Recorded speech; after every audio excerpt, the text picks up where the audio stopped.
fast. We've got good sailing, kind of fairly flat seas. We've got, we're still beating, but it's not uncomfortable. This is the second part of our voyage to the Galapagos. And we're going like a good 6 knots in the right direction. Yay! As deep as the sea, no matter how rough things may come to be, you and me, we're family.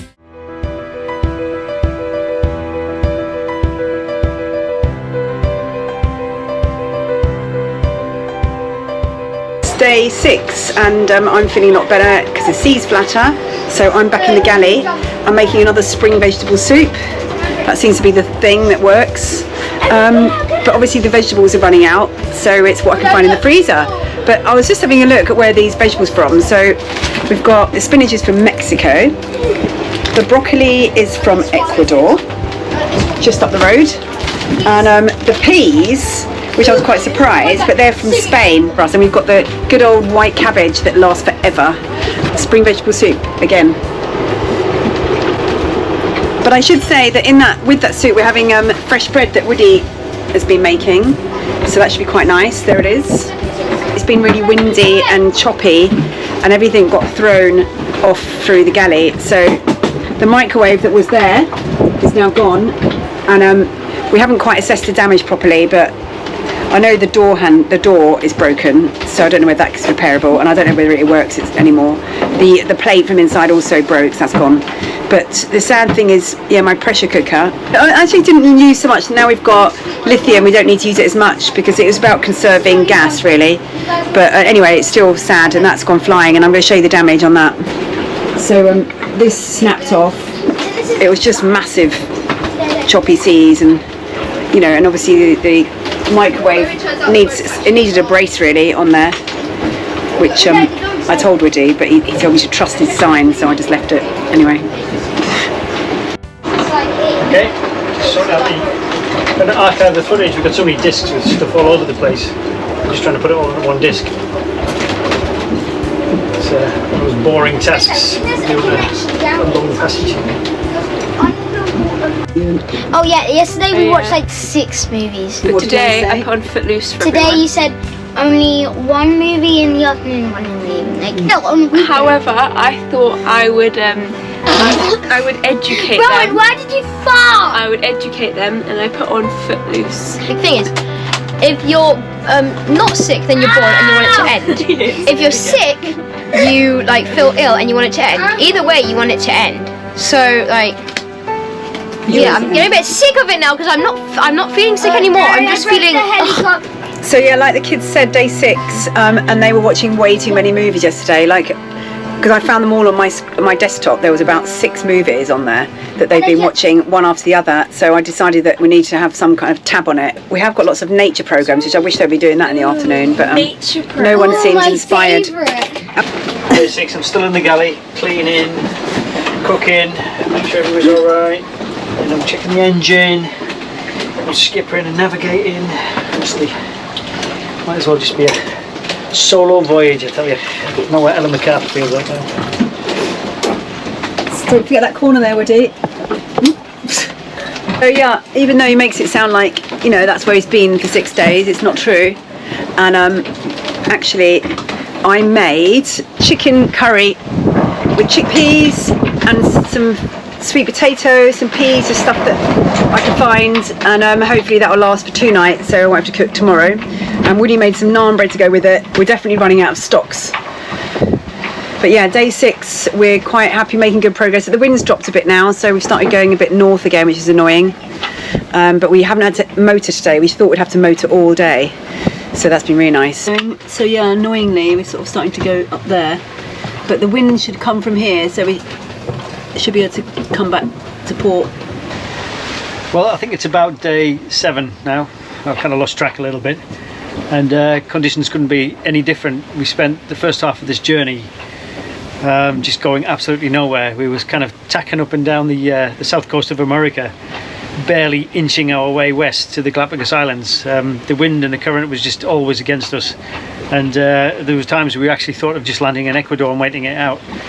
But then suddenly we battled our way as far west as we can, and then the conditions changed, and sailing conditions now couldn't be any better. We've got a nice steady breeze from the south, which means we're going along at about 6 knots in a gentle breeze of about 12 knots, 11 or 12 knots.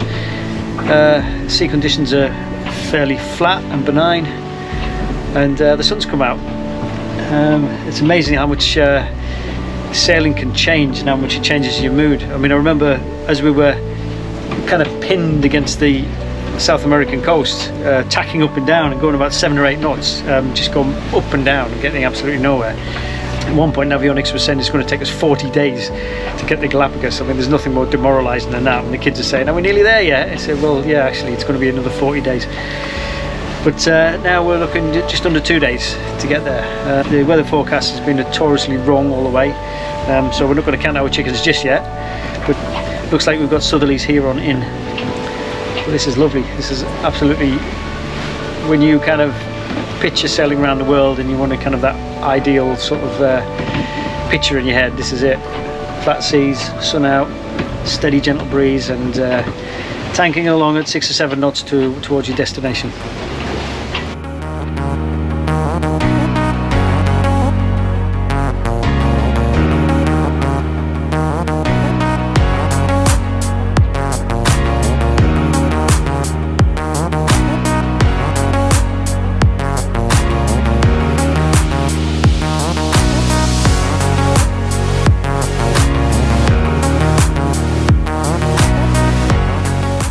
Yeah, Darry's now using fish to make his own lures.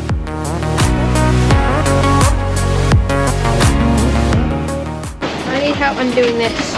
He's helping doing that. What's wrong with him? Well, I need to add a wire leader.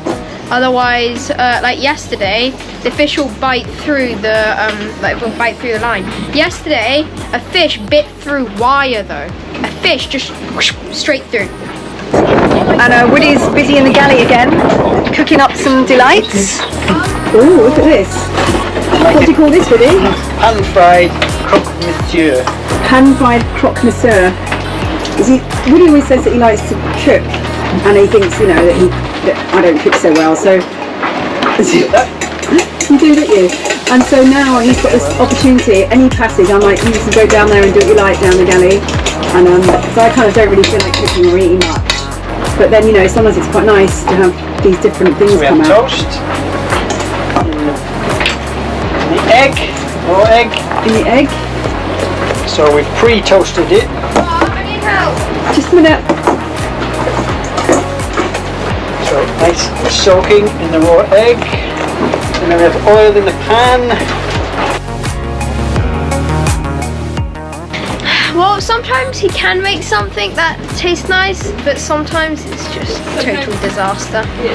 Sometimes his experiments go a little too far. We get things like burgers made out of like beans. Chocolate Yorkshire puddings. Oh yeah, or chocolate Yorkshire puddings. What's this one like then? It's alright. What? Is it?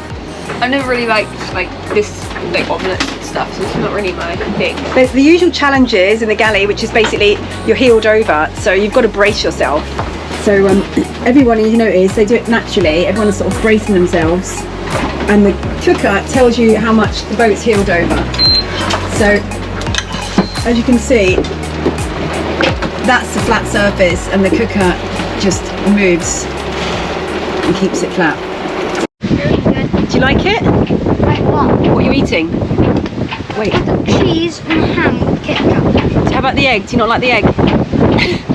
I like Haribo eggs. Well, that was a bit weird. We haven't seen a boat for the entire journey, and then there just seemed to be this fishing boat. I don't know whether they had drift nets out, but there's a couple of buoys, but it's 2 kilometres deep here, so they can't be on the ground, so there must be drift netting, which I think is illegal anyway. There didn't seem to be anybody on board, and then suddenly they started chasing after us, and I thought, hey up, something's gone wrong here. And we hooked one of the buoys because it was unmarked, and then we just managed to be towing it along, and then they started chasing us, and we thought thought they were going to get a bit angry because we hooked one of the buoys, but then they just started asking for beer. which obviously we're not going to give because that's my beer. I need it. But they were friendly enough.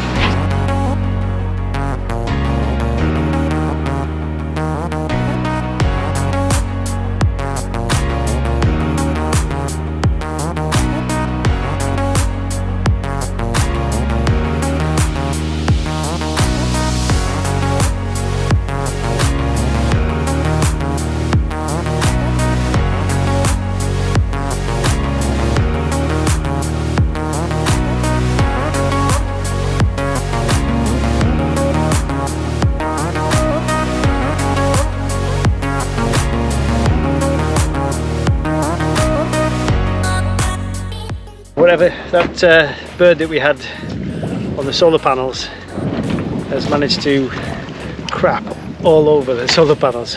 I thought something was going wrong because we've got the sun directly above us and we're only putting in about 300 watts worth of energy, and that's the reason, because the solar panels are just covered in bird guano.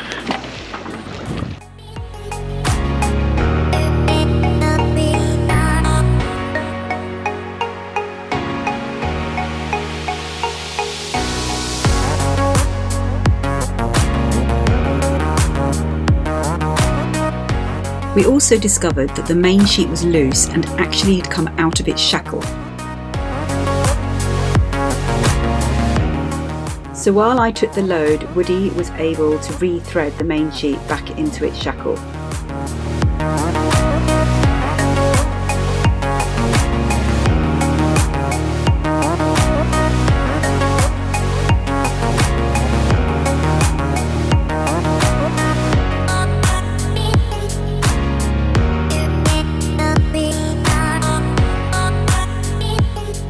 So we're all getting ready because it's red everywhere, because we're about to cross the equator, and we're supposed to humiliate ourselves for Neptune and also give him some beer. I don't know what I look like, do I?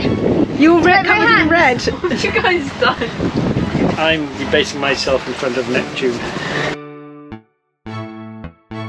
We are very soon going to be crossing the equator. Yeah, we need someone up on the bow looking for the line, the equator. Who's going to do that? Are you going to spot the line and tell us when you see it? There's no line. Isn't there? Is there a line, Derry? Definitely a line. It's a big black mark right in the middle of the sea. 13, 12, 11, 10, 9. There's a line, there's a line, 8, 7, 6, 5, 4, 3, 2, 1.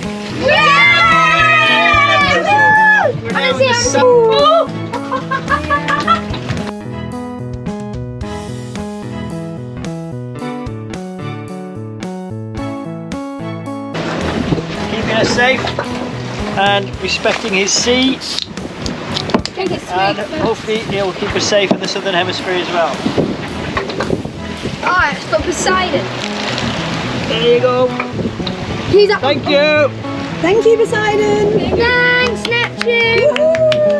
Woo! Dad, you're supposed to give it to Neptune. Dad, you're supposed to give it to Neptune. Me and my man sharing a beer. Bit of buddy time. Dad and Neptune, the buddies. Bros. You're going to try this powder. Thank you for keeping us safe, Poseidon. It's biodegradable, just saying. Good job for not killing us. Thank you, Poseidon, for keeping us safe for 5 years. Yeah, thank you, Poseidon, for keeping us all safe. May we sail many more seas with you in the future. Do you think? So now we have crossed the equator into the South Pacific. South Pacific, here we come.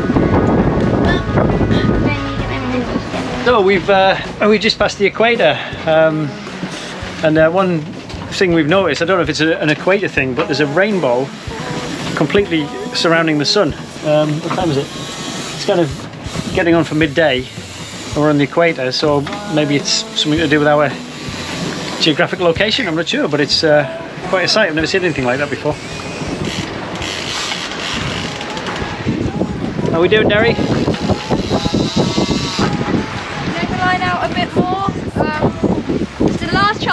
catch a fish, so I'm adamant about catching one.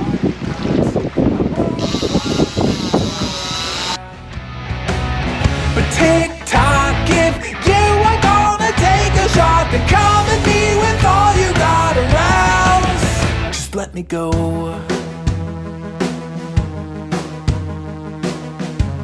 Just let me go. Through all the years, we came so near, but something was always in the way. But now we're clear. It's only you and me here. The stars align so totally, they're shining down on you and me. So tell me, what's it gonna be now? Tick tock, are you in or are you not? I won't block the In the next episode, we arrive at the Galapagos but then get turned away. You can subscribe to find out more. If you love these videos and you would like to say thank you, then we would invite you to join our Patreon family, where you can actually see the videos before everyone else without any advertisements. You and me. We would like to say a massive thank you to our patrons for supporting these videos and this epic journey. Things may come to be. You and me, we're family. Sing ho, hey, along for the ride. Ho, hey, I'll stay by your side. Don't forget to subscribe and check out our channel dedicated to fixing your boat called Mothership Maintenance. Bye.